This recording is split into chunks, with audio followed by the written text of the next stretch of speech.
रायगड सम्राट अल्पावधीत लोकप्रिय ठरलेले रायगड सम्राट रयतेच्या सेवेसाठी सदैव पुढे. रायगड सम्राट राजकीय, सामाजिक, शैक्षणिक, शेतीविषयक अचूक बातम्यांसाठी रायगड सम्राट न्यूजला सबस्क्राईब करा.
आंबेडकरांचा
बाबासाहेब आंबेडकर यांच्या पवित्र पूज्य विचारांमध्ये ठेवाबद्दल बंधूंनो, आज आपण सृष्टी प्राप्ती या टूरच्या माध्यमातून आज या ठिकाणी आपण आलेलो आहोत.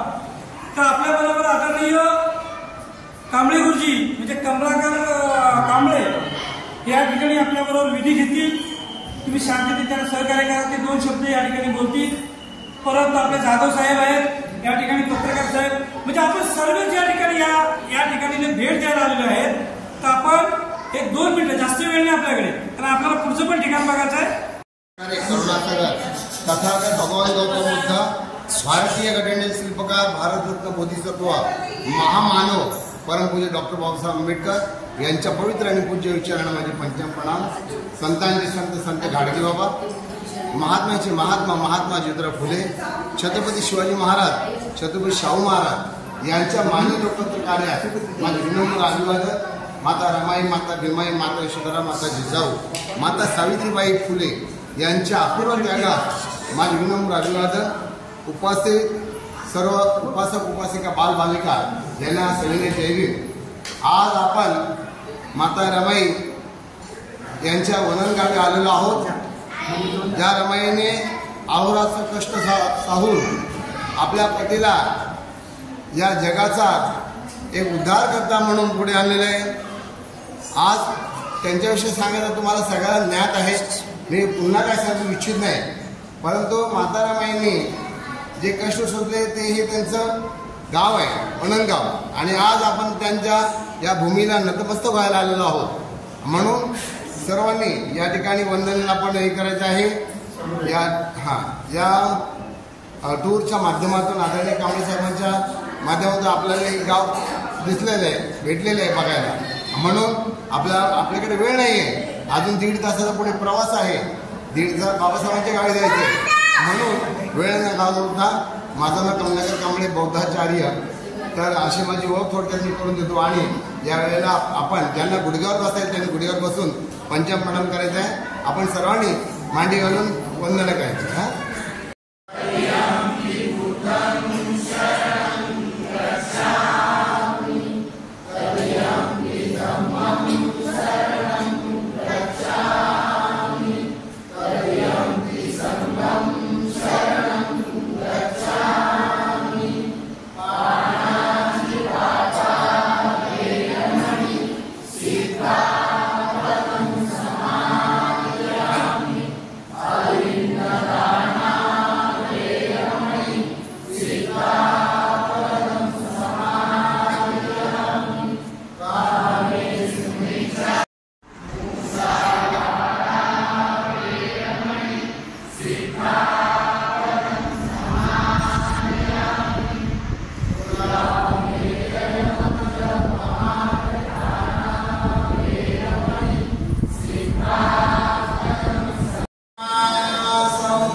स्वाकातो भगवता धम्मो धम्मं नमस्सामि. सुपटपन्नो भगवतो सावक संगो संघं नमामि.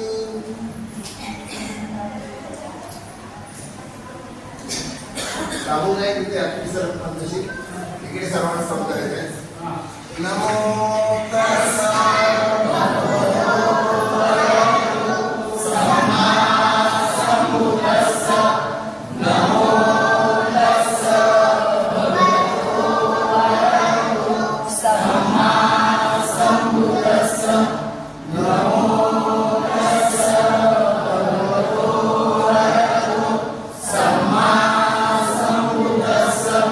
बुद्धं शरणं गच्छामि.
जय भीम।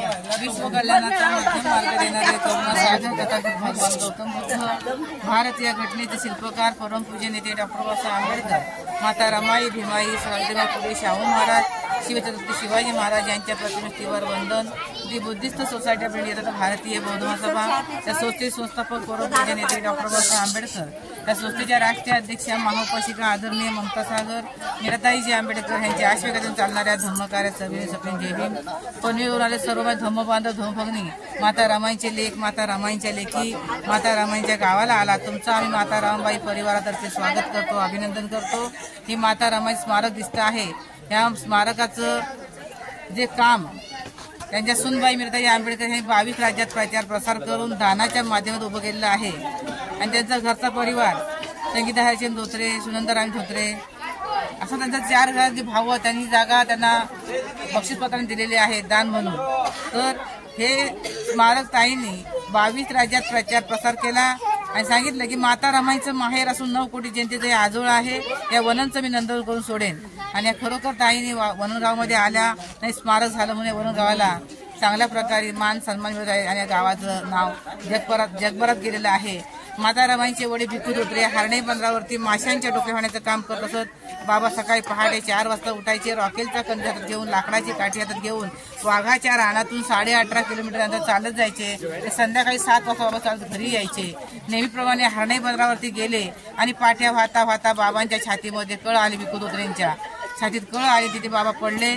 सगळे लोक गोळा झाले, विचारत होते काय झालं, काय वाटते? तर म्हणतात माझ्याकडे वेळ कमी आहे, मला पहिलं माझ्या राहत्या घरी घेऊन चला, माझी चिमणी पाखरं 3 घरामध्ये आहे, त्यांची आई नाही, माझी पत्नी नाही आहे। लोकांना प्रश्न पडला न्यायचं कसं, त्यावेळेस गाड्या ऑटो वगैरे काही नव्हतं त्या काळामध्ये। तर तिथे ते बैलगाडी बोलावलं गेलं, बैलगाडी बाबांना भरलं आणि दापोली शहरामध्ये आणलं आणि तिथून बाबांना लाकडाच्या पाळण्यामध्ये डोळीमध्ये इथे आणलं गेलं।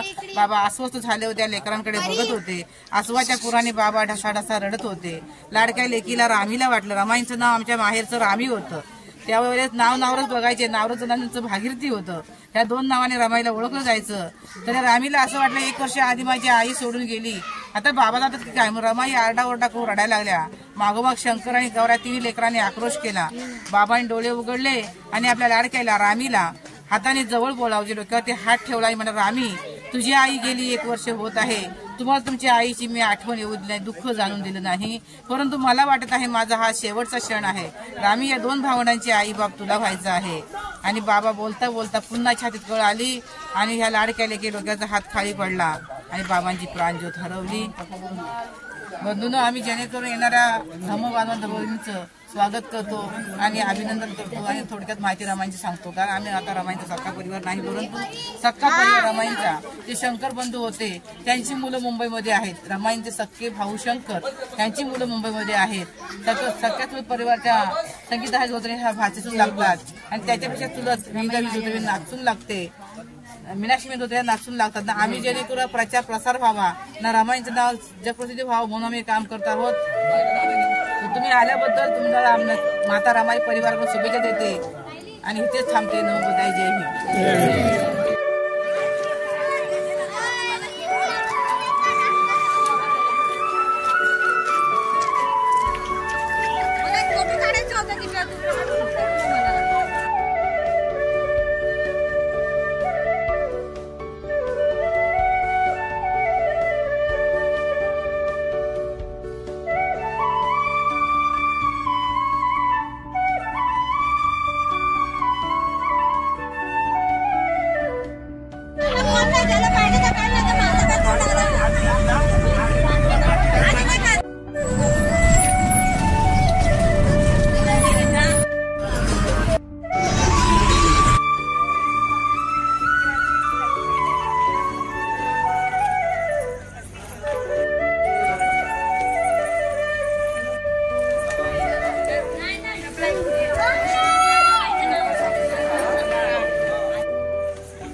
वेगळेच